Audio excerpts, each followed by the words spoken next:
I'm Jennifer Angel. This is my horoscope overview for you, Cancer, for the month of August. Okay, so we're in the second half of the year.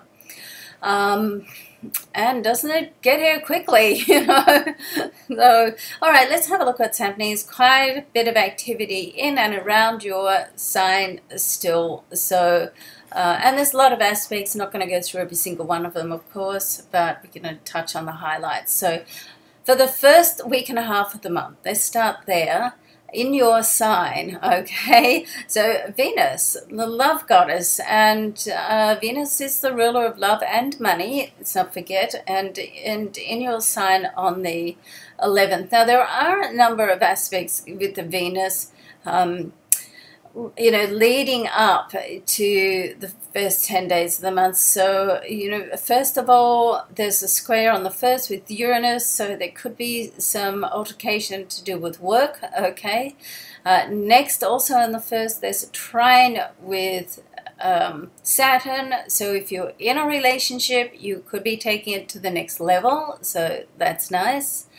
And let's have a look at what else is going on here. Then we go into the end of the, later on in the month. So there's certainly, I always think there's a few periods in the year that are more relevant for you to attract love and to meet somebody, or just to pamper your honey and get a little bit closer and reconnect or relight the love fires. And one of the times I consider that to be is when Venus is in your sign, okay? So hopefully over this last month, well, she's been there, you've had a little more attention. Now, of course, you can get attention, but it doesn't necessarily mean that you're going to, have someone propose to you, or you propose to them, or you're going to meet the love of your life. It just means that the possibility is stronger.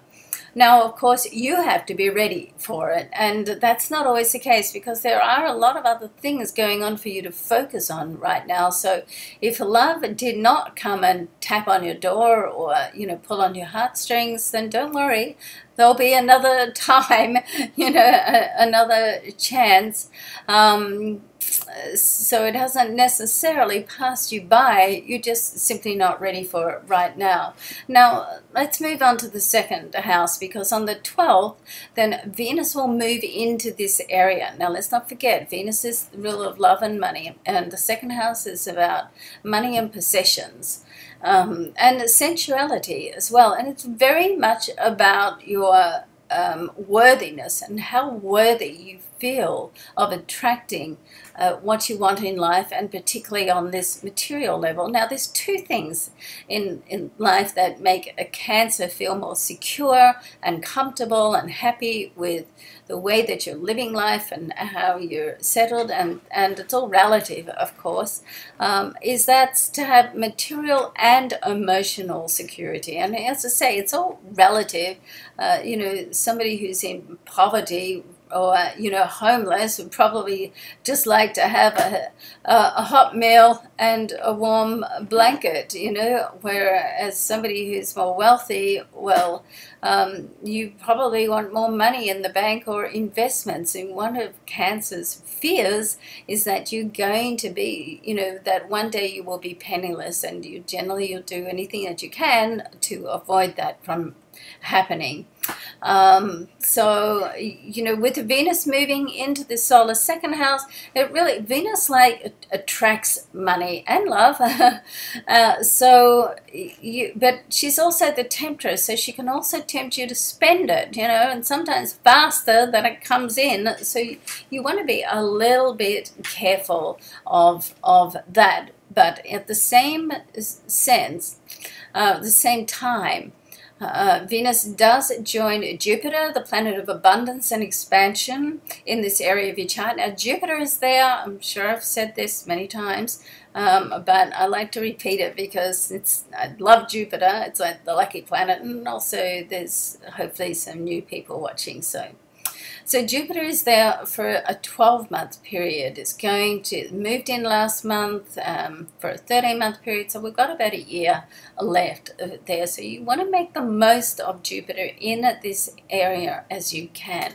So Jupiter's there. Venus is moving in this month. The Sun is there right through to the 22nd, and so is Mercury, the communication planet, until the 15th. So we've got a 3-day crossover there between Venus and Mercury. So it's where things can come together between the 12th and the 15th. And just going to have a quick look to see what's going on around that time.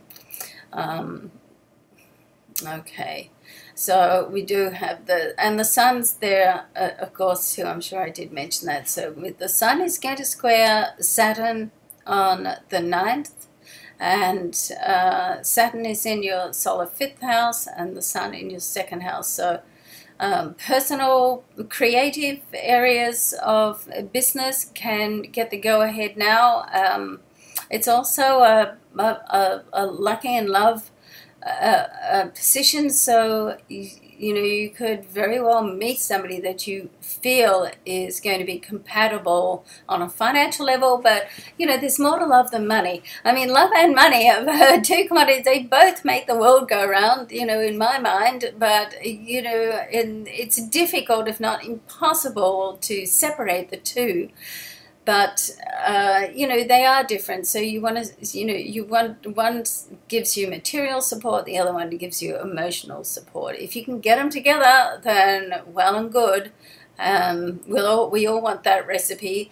But if you can't, then of course you've got to go for love always, all the time. So there's nothing even to think about there.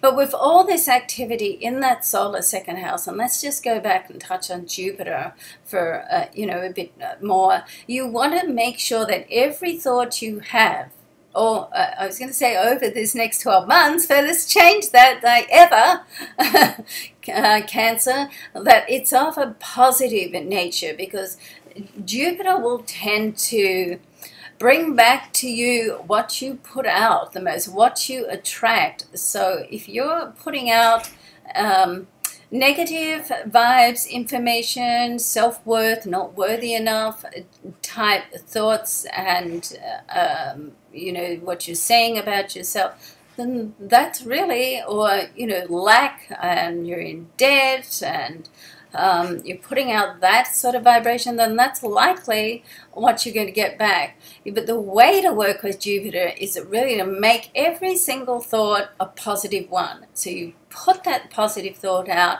and that's what Jupiter will send back to you. Now, there's a fine line here. So you want to think about what you want in the positive rather than what you want in the negative. Like if we just have a look at money for a second to do the analogy. Instead of saying, I want to get out of debt, which is still putting out that vibration of debt and lack, you're going to just, switch that around and say, I want to be abundantly, financially abundant. And so, it's like in the end, it's the same thing, but it goes out on a different sunbeam. Can you see that?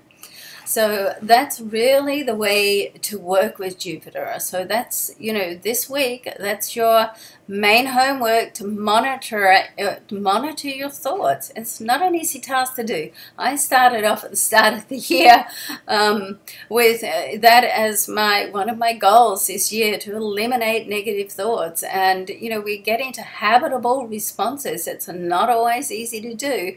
So I'm going to ask you to do it for 1 week, even a day, and just totally monitor your thoughts and see what you come up with, and see how much correction you need to make, okay?